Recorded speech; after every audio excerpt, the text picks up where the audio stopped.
అందరికీ నమస్కారం. నా పేరు వైవిజ్ఞ సిరివందన. నేను ఏపీఆర్ స్కూల్ తునిలో 7వ తరగతి చదువుతున్నాను. ఈరోజు కంప్యూటర్ ల్యాబ్లో ఎంఎస్ వర్డ్లో జిఎస్టీ బిల్ అనేది నేను నేర్చుకున్నాను. ఎలా టైప్ చేయాలనేది కూడా నేను నేర్చుకున్నాను. ఫస్ట్ ఇన్సెట్లోకి వెళ్ళి షేప్స్లోకి వెళ్ళి ఈ షేప్ని తీసుకొని ఇలా పెట్టుకున్నాను. ఆ తర్వాత జిఎస్టీ బిల్ అని టైప్ చేసుకొని సైజ్ పెంచుకొని మనకు నచ్చిన హ్యాండ్ రైటింగ్లో పెట్టుకోవచ్చు.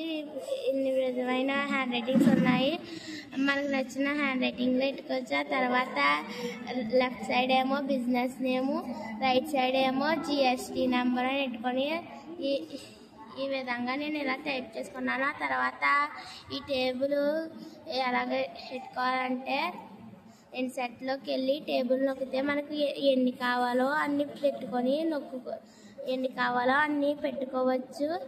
ఆ తర్వాత దానికి సంబంధించి ఇలాగ టైప్ చేసుకున్నాను. నేను ఈరోజు ఈ విధంగా నేర్చుకున్నాను. Thank you.